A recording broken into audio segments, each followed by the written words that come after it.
गुजरात के बनासकांठा के आलवाड़ा गांव के अनुसूचित जाति के लोग आजादी के 78 साल बाद सैलून पर जाकर बाल कटवा पा रहे हैं। अब तक गांव के किसी भी सैलून में अनुसूचित जाति के लोगों के बाल नहीं काटे जाते थे, लेकिन अब ये बेड़ियां टूट गई हैं। बनासकांठा के आलावाड़ा गांव के कुछ जागरूक युवाओं ने गांव वालों को समझा बुझाकर गांव के सैलून मालिकों और अनुसूचित जाति के लोगों के बीच सुलह करा दी, जिसके बाद अनुसूचित जाति के लोगों के बाल ना काटने की सालों से चली आ रही परंपरा टूट गई है। पहले प्रॉब्लम था, अब सब नहीं करते थे, हम भी नहीं करते थे, अब कर दिया। सबका काट रहे हो? सबका काटते।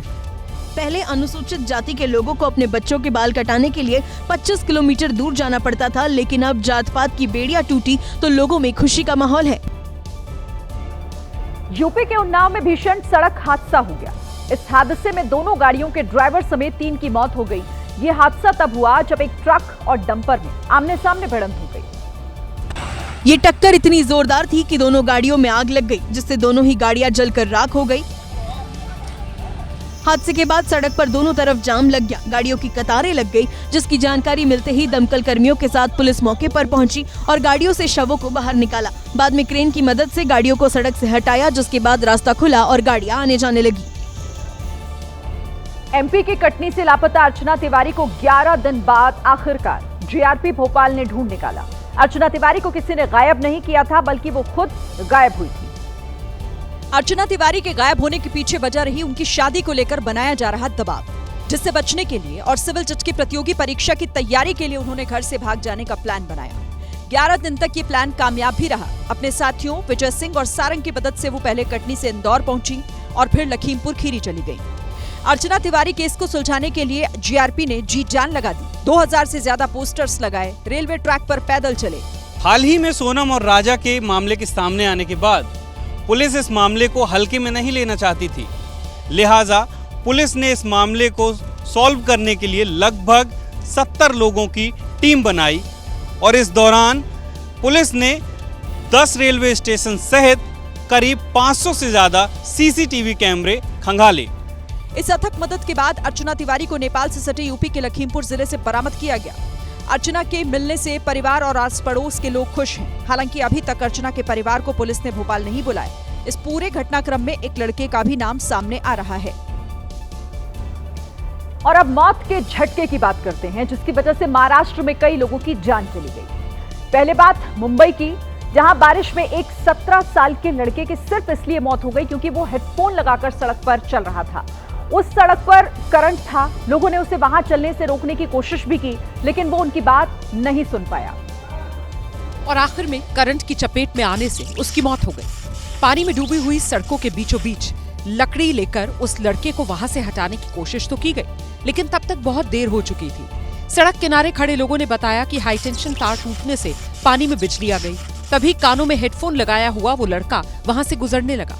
लोगों ने उसे आवाज देकर रोकने की बहुत कोशिश की, लेकिन हेडफोन की वजह से वो सुन नहीं पाया। सीसीटीवी में दिखा कि करंट की चपेट में आने के बाद वो उसी वक्त नीचे गिर गया। हमने आवाज मारा, उसने कान पे वो डाल के रखा था तो सुना नहीं उसने। उधर जाके फिर पूरा चिपक गया, फिर ऐसे कैसे गिर गया वो। लोग कह रहे थे अगर कानों में हेडफोन ना होता तो लड़के की जान बच सकती थी। इसी तरह जलगांव में भी बिजली का तार खंबे से निकलकर नीचे खेत पर आ गया, जिसकी वजह से एक ही परिवार के 5 लोगों की जान चली गई। तार टूटने के बाद समय रहते बिजली नहीं काटी गई थी और उसी वजह से यह हादसा हो गया। मौत के बाद परिवार के सभी लोगों के शव खेत में पड़े थे और उनके सामान ठीक उनके बगल में थे। दरअसल खेतों में काम करने के लिए एक परिवार सुबह सुबह घर से निकला था। तभी रास्ते में खेत पर बिजली का हाई टेंशन तार गिरा हुआ था। उस तार की बिजली पूरे खेत में फैल गई और जैसे ही ये लोग वहां पहुंचे, एक एक कर सभी बिजली की चपेट में आ गए और एक बच्ची को छोड़कर बाकी के 5 लोगों की एक साथ मौत हो गई। तार टूटने के बाद समय रहते बिजली ना काटे जाने से लोग नाराज हैं।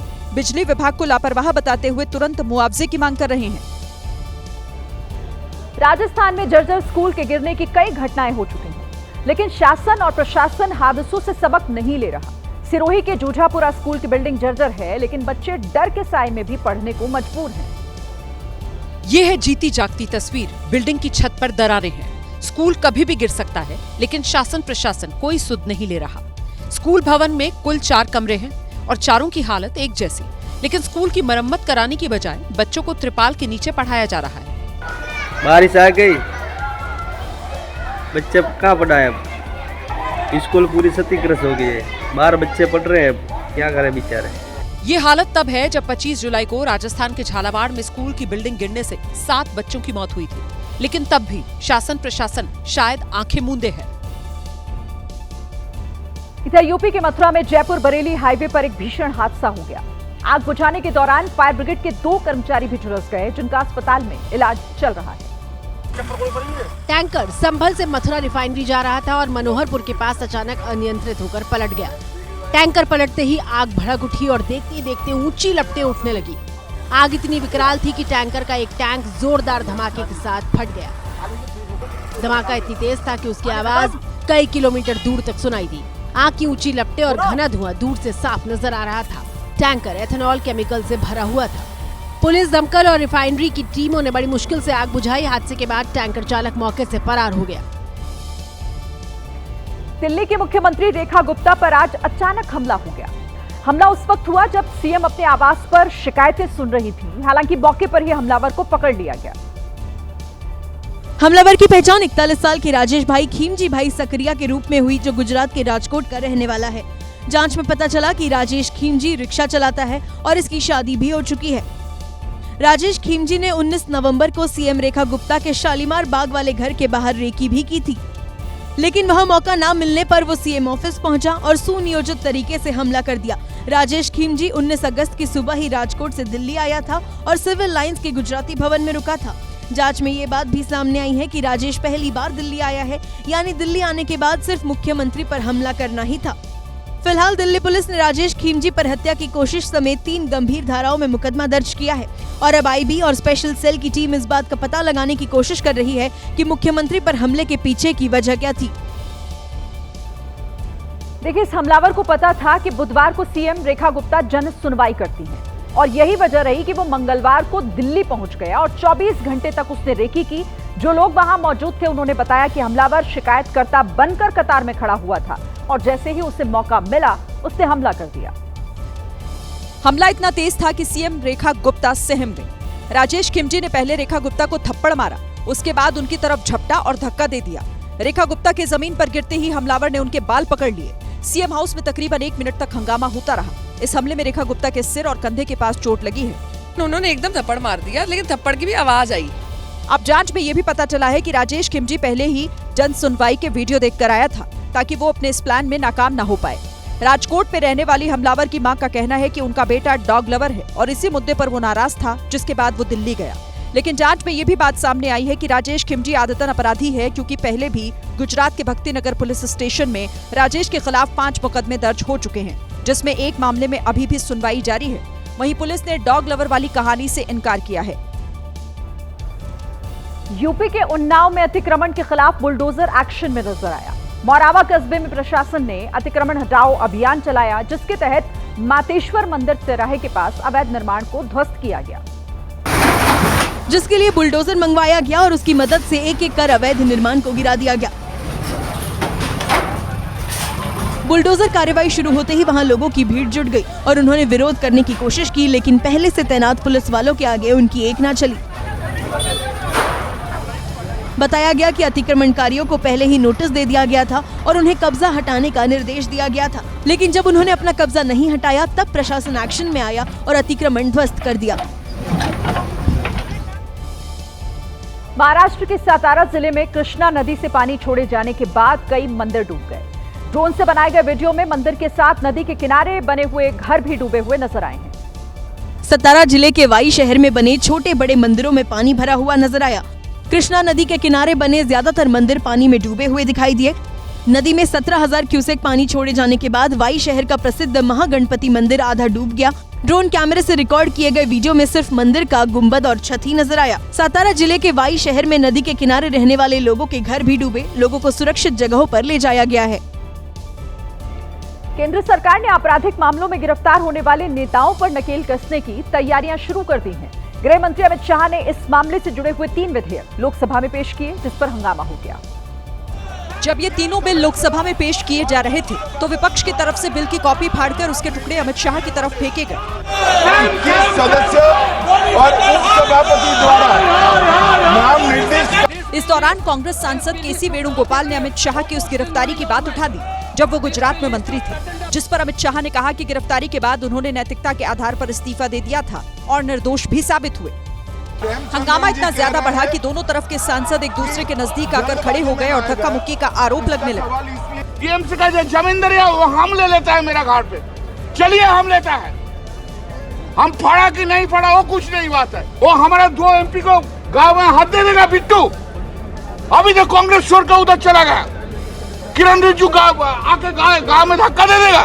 विपक्ष के भारी विरोध के चलते तीनों बिल ज्वाइंट पार्लियामेंट्री कमेटी को भेजे गए हैं। इन 3 बिलों पर सत्ता पक्ष और विपक्ष के बीच भारी मतभेद है। बिल में कहा गया है कि अगर कोई नेता आपराधिक मामले में गिरफ्तार होता है या फिर लगातार 30 दिन तक हिरासत में रहता है तो वो पद मुक्त हो जाएगा, फिर चाहे वो प्रधानमंत्री हो, मुख्यमंत्री हो या फिर केंद्र या राज्य का मंत्री ही हो।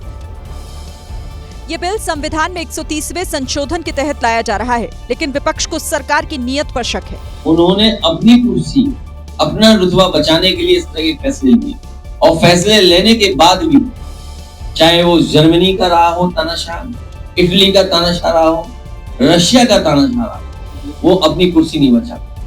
विपक्ष का तर्क है कि ऐसे तो सरकार किसी को भी एजेंसी से गिरफ्तार करवाकर उसे मुख्यमंत्री या मंत्री पद से हटवा देगी। उनके हाथ में क्या है? ईडी और सीबीआई है। ईडी और सीबीआई देके किसी भी मुख्यमंत्री, किसी भी मंत्री को वो अरेस्ट कर सकते हैं और 30 दिन के अंदर वो गवर्नमेंट को वो गिरा सकते हैं। विपक्ष पूछ रहा है कि जब तक किसी का गुनाह साबित ना हो तब तक उसे गुनहगार कैसे बनाया जा सकता है, लेकिन सरकार के मंत्री कह रहे हैं कि इस नियम से कोई भी मुख्यमंत्री जेल से सरकार नहीं चला पाएगा। क्या रोबोट भी बच्चे को जन्म दे सकते हैं? देखिए, ऐसा अब तक आपने फिल्म में ही देखा होगा, लेकिन अब यह हकीकत में बदलने वाला है। चीन दुनिया का पहला प्रेगनेंसी रोबोट बना रहा है, जिसका शुरुआती मॉडल अगले साल तक आ जाएगा। मां के पेट की तरह कृत्रिम गर्भ में बच्चा 9 से 10 महीने तक वैज्ञानिकों की देखरेख में पलेगा बढ़ेगा। बच्चे को वो सारे पोषक तत्व और फ्लूइड मिलेंगे जो उसके विकास के लिए जरूरी होते हैं। अगर चीन का ये प्रयोग कामयाब हो गया तो आने वाले वक्त में बांझपन समस्या नहीं रह जाएगी। बच्चे पैदा करने वाले रोबोट का दाम करीब 12.5 लाख रुपए होगा।